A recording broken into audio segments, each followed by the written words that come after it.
On Production is brought to you by Wrapbook, the production industry's only on-demand payroll platform. With Wrapbook, you can pay your crew with a click and track all your costs in real time, all in one place.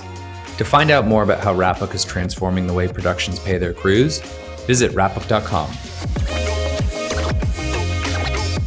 Hello and welcome. Today we are excited to speak with Josh Kline, who is, in my opinion, a pioneer at the intersection of Hollywood and technology. Josh is a Emmy-winning technologist who has spent over 2 decades transforming how film and TV projects get made, from the way directors review daily footage to the way writing teams collaborate on scripts.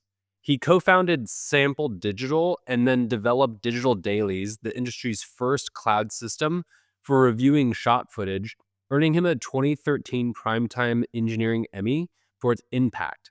He's since led innovation at companies like Final Draft, Deluxe, and Box, bringing cloud workflows into the creative process. Now, as CEO of Scripto, Josh is reinventing script collaboration with a real-time platform that's powering shows from Stephen Colbert to John Oliver. Josh, thanks for coming on Production. Cameron, thank you so much for having me. That intro is a lot to live up to. I'll do my best. It's been a lot of fun to dig into the research on you because you have been in the business for a long time, and you've been both in technology and in true Silicon Valley tech startups like Box, not so much a startup anymore, publicly traded company that does really great work. But, today I really do want to talk to you about the back end workflows in scripting and production tools, because our audience here at On Production cares about the nitty gritty and the utility behind making movies. So I'm curious, for you, having witnessed the shift from paper scripts to cloud-based platforms, what do most people not realize about how much complexity goes on behind the scenes in managing a script digitally? In other words, how is writing a script in a professional environment, with a tool like Final Draft or Scripto, fundamentally different than just typing in Word? What's happening in the background that a writer or just some people might not see?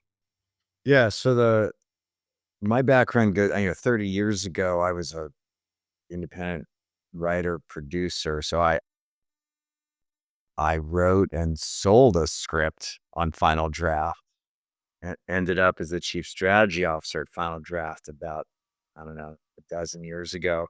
So kind of come full circle. The experience of mostly writers will export a PDF from Final Draft because writers don't like sharing the native file. And writers tend to be worried that people will change their words without their authorization. And frankly, that has happened many, many times. Writers take great offense at that. It's disallowed by the guild contracts, but it happens. And so writers actually don't share that Final Draft file. So Final Draft being the dominant screenwriting software in the industry. So then the PDF becomes the format for the screenplay. And the problem with that is that the PDF is a publishing format. It is not a live data, sharing format in any way. You can melt a PDF, you can extract data from a PDF, but it really is meant to be a publishing format. So because the industry has moved towards connected platforms and data sharing platforms, as you well know, for having created one of them, and by the way, have seen this with Wrapbook to address shortcomings in legacy platforms that don't share data, that are inefficient in terms of getting data in and out.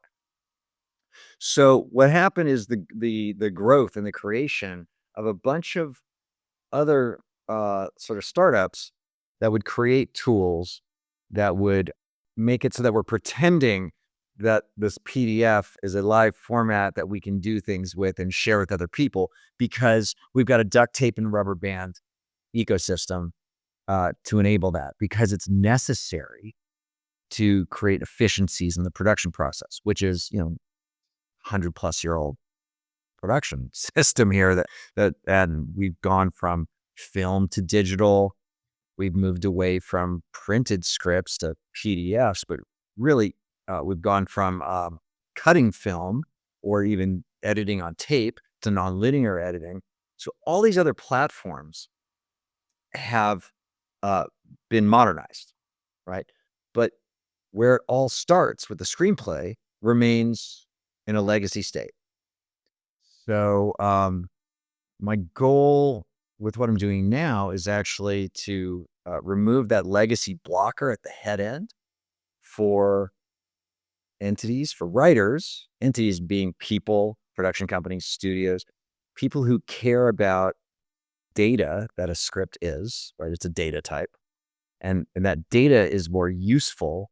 And by the way, I'm fully aware that a writer hearing me say that would cringe. It's a data type. But it is data, right? The words, the text, that is information that other people. They're tokens now. That's what people call them now. Somebody just by the way, quick tangent. Somebody just sent me a link to yet another like AI powered writing company that will write your screenplay, your novel. You just got to buy some tokens. And I'm like, come on.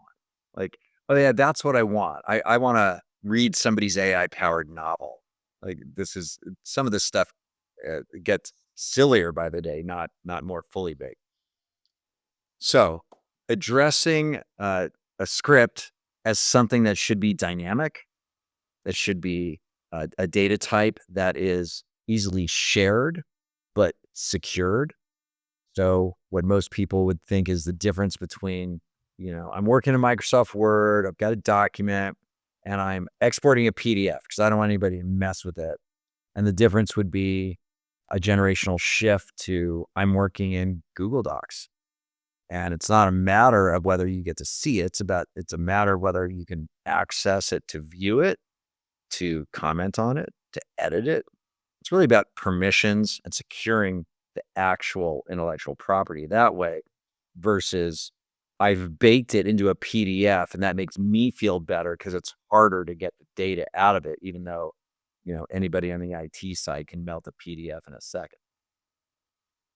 So that's the viewpoint from the position that I was recruited to take, which was a good fit, frankly, because I spent time, as you mentioned, across collaborative systems for filmmakers. I spent time at Final Draft, understand that world quite well.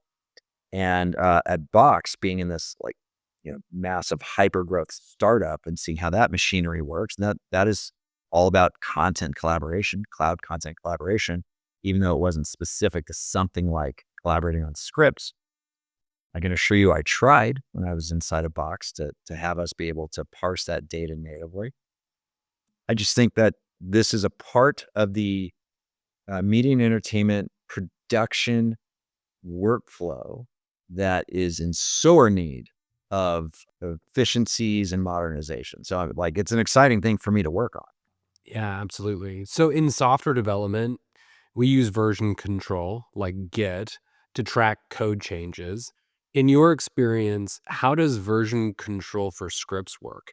And what makes it uniquely challenging in a creative workflow? Like, have you drawn inspiration from software development practices to handle the multiple drafts and revisions of a screenplay? And conversely, are there aspects of script versioning, like dealing with network approvals or on the fly rewrites, that even like coders might find chaotic? I think coders would find it less chaotic, like branching off. You don't usually have different groups of writers branching off and working on chunks of something and then having to elegantly commit that, data, that the script or that code back to the corpus, right? People collaborate, but, so different formats are either more or less collaborative. Feature films are usually not written collaboratively. Our dramas are usually not written collaboratively unless you have a specific writing partner. But as a team, what you get into for collaboration is in the area of sitcoms, very collaborative. And then, where Scripto comes from, that late night variety space is hyper collaborative. And that, frankly, that was the genesis of Scripto. There wasn't a software solution out there that was collaborative enough for the Colbert Report or the Late Show, what became the Late Show, for him. And then, all of his buddies liked hearing about something collaborative out there that worked, which is where all the early customers came from. So certain data types, certain content types, certain formats are very, very collaborative. Some are less so.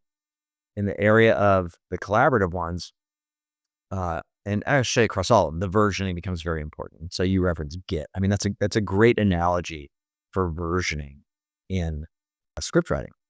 So in our scenario, we take snapshots every few seconds of an activity. We have named drafts as well. And so every draft of every script ever written in Scripto is still in Scripto.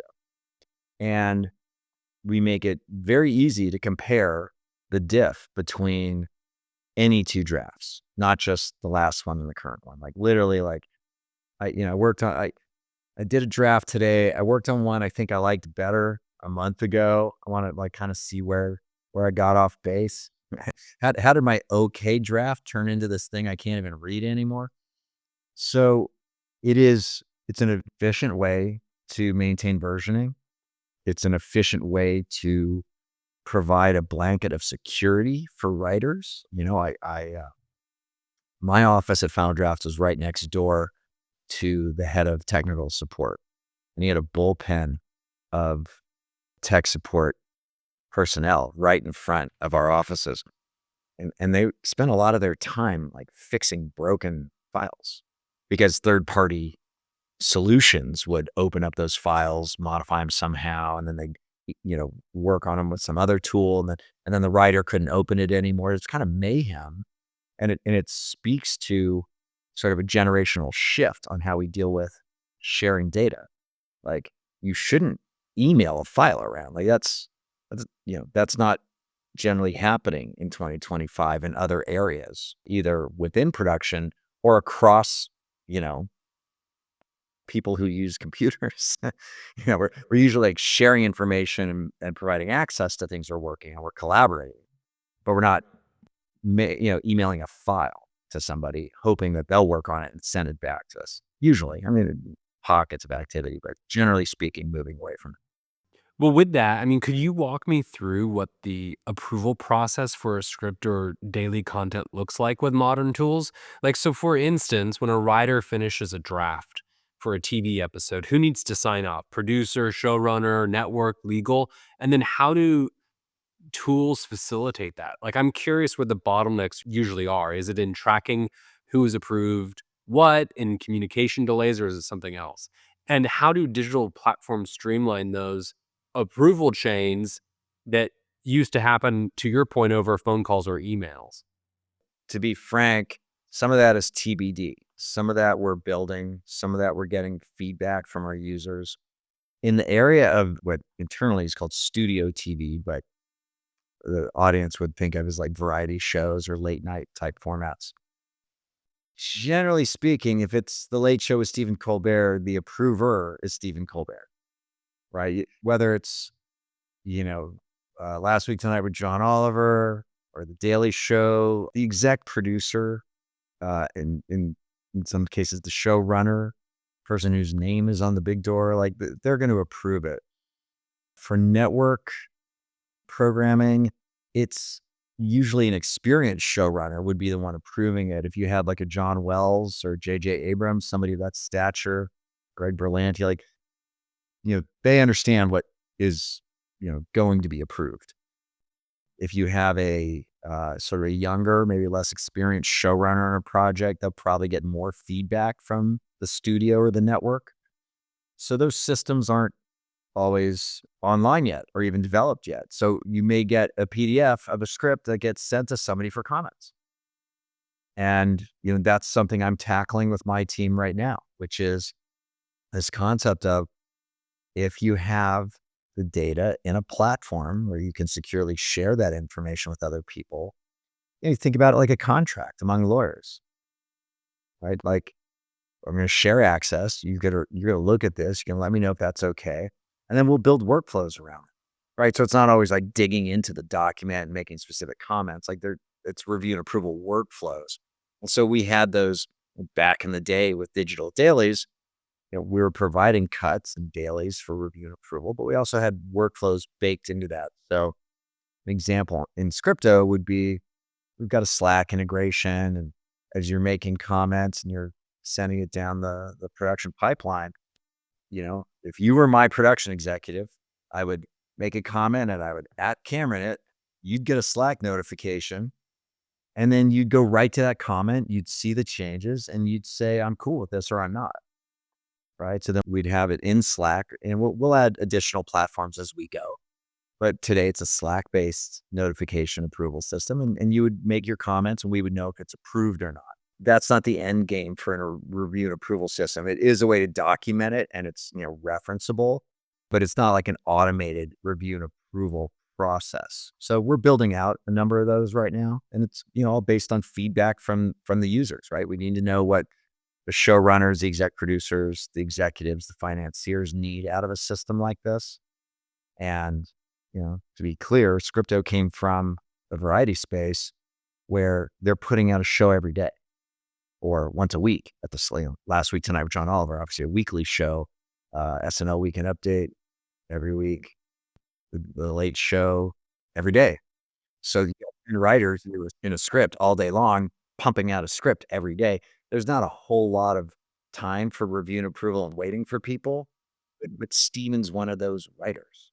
So, What's interesting is, to that point, in a recent interview I saw with you, you mentioned that when writers make last minute changes, that there's a risk of things slipping through the cracks from the script to the teleprompter or rundown. Like, to your point, things are changing constantly.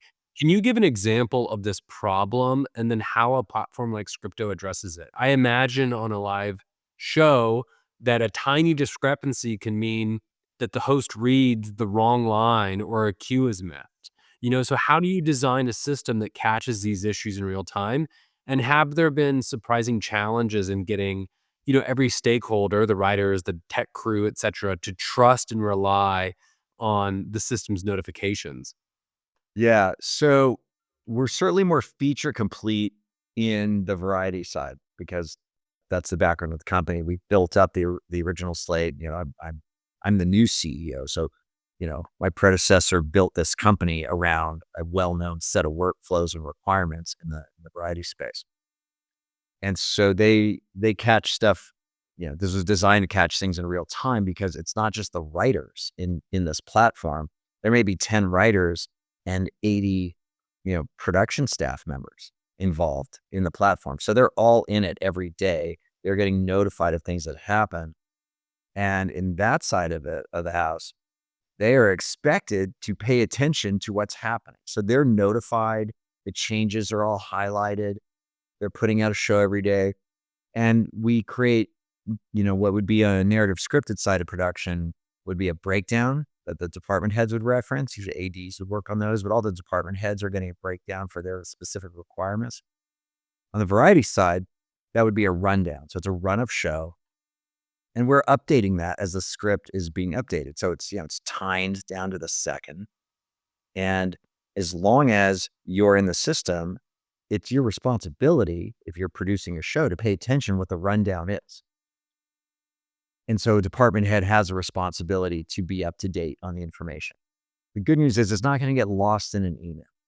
It's not going to get stuck in an outbox, right? It's like it's a cloud-based collaborative system. You're in it, and part of your job responsibility is to stay up to date. We'll notify you of changes, but you're expected to pay attention. In terms of how that sort of gets juxtaposed on narrative scripted workflows, that is an opportunity for us to work with partners across the ecosystem. So we're not going to build out all of these systems. We are, I talk about Scripto as being an operating system for scripted media production that has a collaborative writing app at the head end of it that is very efficient at writing and getting data into this platform. But we're only one set of data. There's multiple data streams that run through a production. So there's scheduling and budgeting data.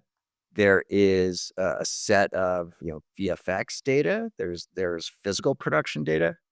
And a lot of that hangs off the script. So you can peg much of this to, oh, there's a new character name.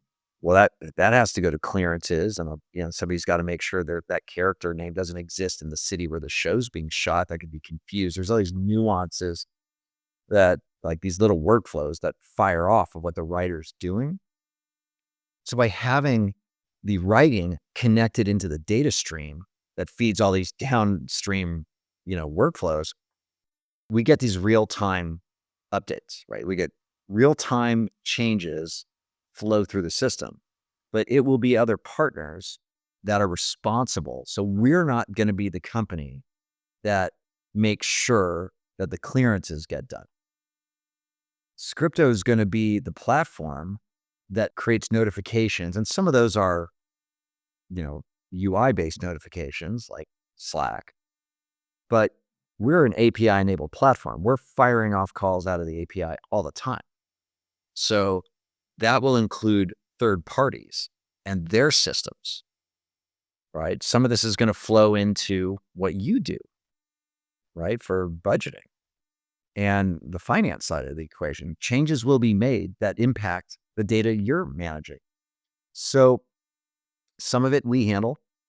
What's natural for us to handle on certain shows and certain formats makes sense for us to handle. And what's not, we're actively looking at doing integrations with third parties. And there's, we talked recently about movie labs and the 2030 vision.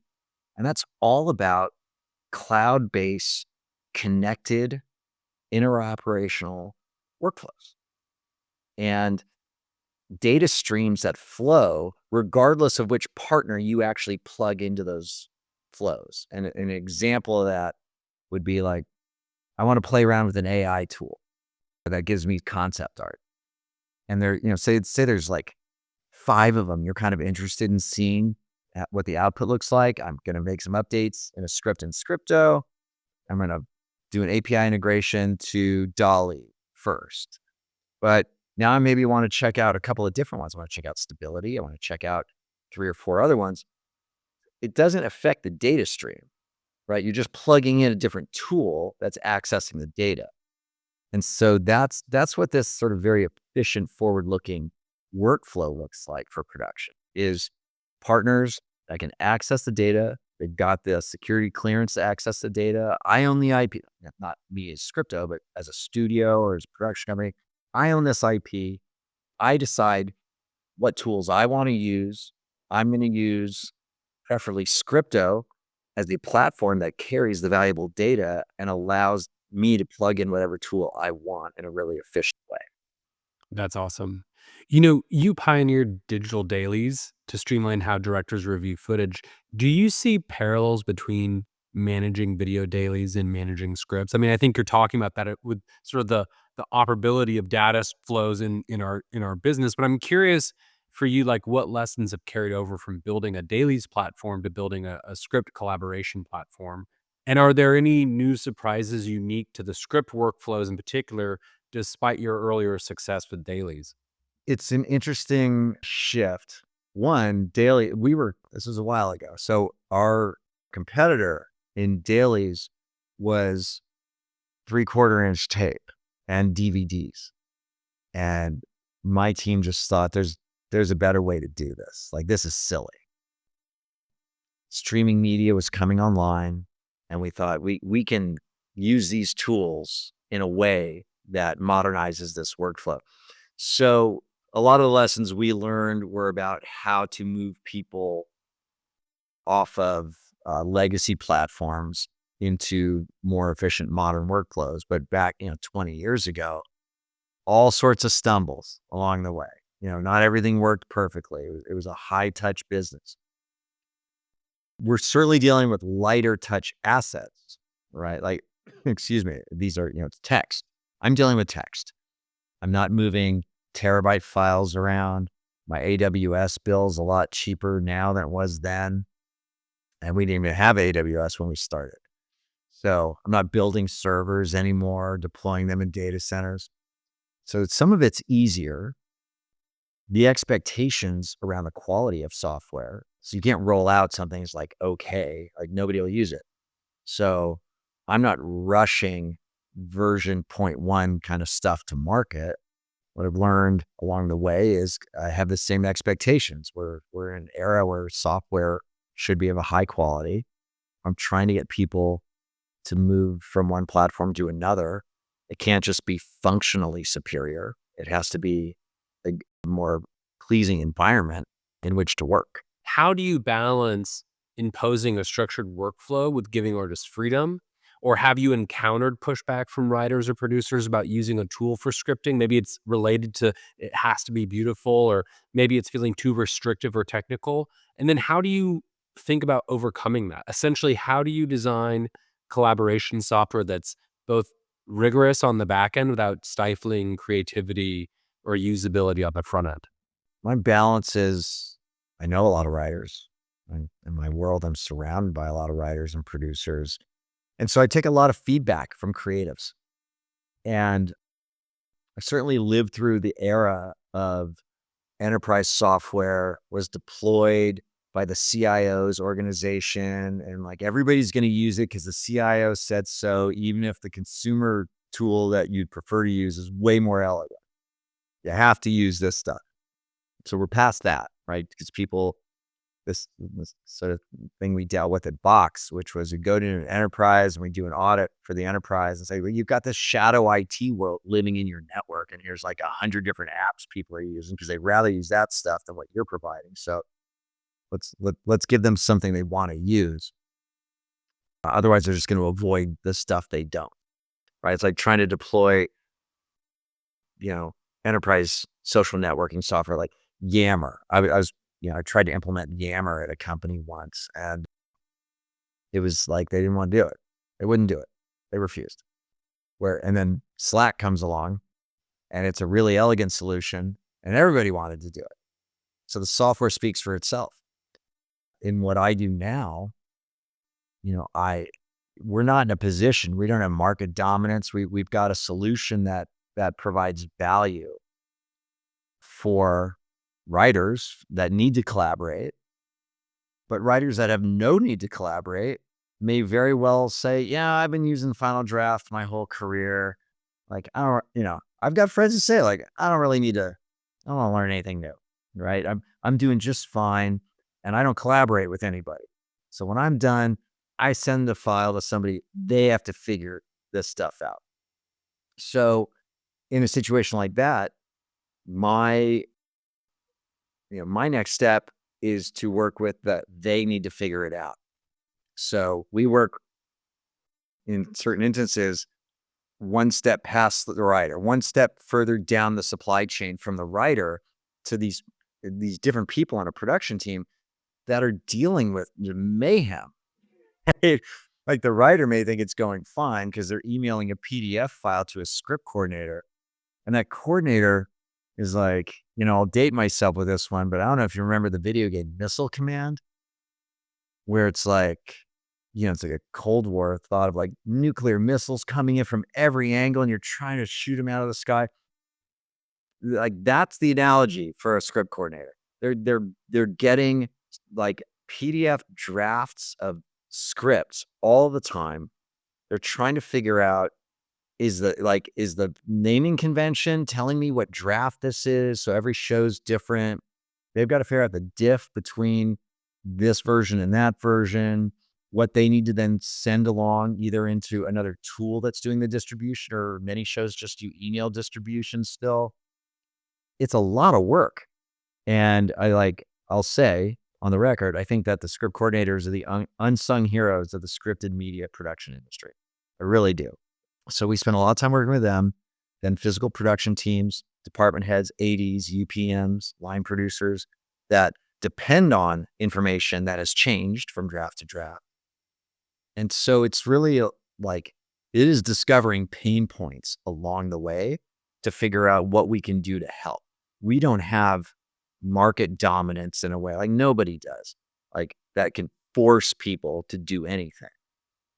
Beautiful software is a solution for us. And we, for our variety show type clients, I think most of them would say we deliver beautiful software for their needs. And as we've got customers in podcasting, award shows, streaming creators. We don't yet have a narrative scripted commercial product. We've been building one since I mean, you can write a script in Scripto today, and this formatting's all there, but it's really like having a solution that'll carry you into production. And there are just some specific tools within that format that we're building out and are soon to launch. But if we're incomplete, for instance, the reason we don't have a solution in market that we're monetizing is because we're incomplete. We're feature incomplete. So if I rushed one to market, I think I will have shot myself in the foot. And when it comes to software and trying to deliver beautiful software for people, you get one chance to make a first impression. And when I think about our customers signing into Scripto for the first time, I want them to be delighted. Looking forward, how far do you think automation can go in production workflows? Can you envision a near future where, say, AI drafts a scene and humans tweak it, or where the system automatically flags budget issues in a script draft? You were mentioning that a little while ago. What parts of the scripting and production processes do you believe will always need a human touch, no matter how smart our tools get? So I think about, maybe like a 3-year event horizon around technology. Like what's going to happen in the next 3 years? Because that moves pretty fast, and anything past that is a little hard to see around the corner, at least in the area where I operate. And I'm seeing automation workflows that are pretty impressive. But what I think is that there's still a requirement for human intervention on almost all of them. Because I haven't seen any AI-powered workflows where people would say, I will bet my career on the output of this tool. So there are some, for instance, breakdown creation tools that are cool. They're great. But, a breakdown, say it's a 6 million an episode show, and you're the UPM, the line producer, or you're an AD, and you're using one of these tools, are you going to publish that breakdown to all the crew members to show up, a couple days from now to shoot this scene? Is there a single tool or existing piece of technology that you would trust enough to risk your career on? And I think resoundingly the answer is no. I can't even imagine a working producer would say yes anywhere to that question. But what I do think is, in a situation where somebody is using a platform like Scripto, where a change is made to the script, that data flows through to other systems, one of which would be breakdown creation. And you're going to have an approved breakdown. You're going to have a script change. And now what you have is a diff, right? And you're going to get a highlighted, piece of data. We've got a difference between these two breakdowns, and that's going to send a notification to an AD or somebody on the production team. And then basically you've cut out like 80% of the work, right? You're not reading the script to see what's happening. You've been notified. It's been highlighted. And you got to go in and you may get a suggestion as to how to update the breakdown. That's like a automation initiated review and approval process, right? All that work happened. The writing part was manual. Once the draft was saved, everything else was automated. The updated breakdown, the notification, and now you have somebody whose job is on the line to look at those two files, or the UI between the data, and say, yeah, that updated breakdown is right. I approve. Or it's pretty good, but now I'm going to go in and fix it. And I've still saved hours, right? I think that's the benefit of the automated tools. What's interesting, Josh, is I was going to ask as my last question, as a thought experiment, if you had no legacy constraints and could design the ideal production workflow from scratch, what would it look like? That sounds pretty good. I mean, are there any other radical changes you would make to how script schedules, media is managed? Like if you could, waive the magic wand, what's the next big leap in workflow that you daydream about, even if it's not fully feasible today? Yeah, so I'm so focused on the data side and the text and the words. So I'm a step removed from the content generation side. So I'm honestly not the one to answer it on the content generation side. There are people that give such a better answer than I would at this point. But on the data side, it is really like I believe wholeheartedly in the work that Movie Labs is doing for 2030 vision. I ascribe to that mindset about, let's have uninterrupted data streams in the cloud. Let's have interoperable, interchangeable companies and tools that plug into that data stream. We essentially pick the one we want that makes our job easier. And those tools will get better and better over time. I like standards. I like standardization of, data formats. So we get to this like kind of Lego block way of, this will sound right, not producing content, right? We don't want like cookie cutter content, but we get known and repeatable processes for how to create the environment that creates that content.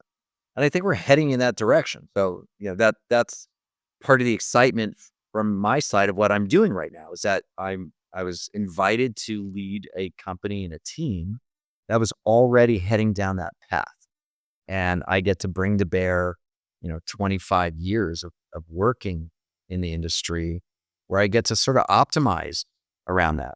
That's awesome. Well, Josh Kline, thank you for illuminating me and the listeners on what you're doing with Scripto. It's really exciting, and it's really excellent to chat with another technologist trying to drive our awesome entertainment industry forward. Thanks for being with me. Well, I thank you very much for having me. It's always a pleasure to talk with you, and I appreciate the time. On Production is brought to you by Raphook. With automated time card calculations, real-time production accounting, and payroll you can run with just a click, Raphook makes it easier than ever to manage your entire production from one login. To learn more about how Raphook is transforming payroll and production accounting, check out our website at raphook.com.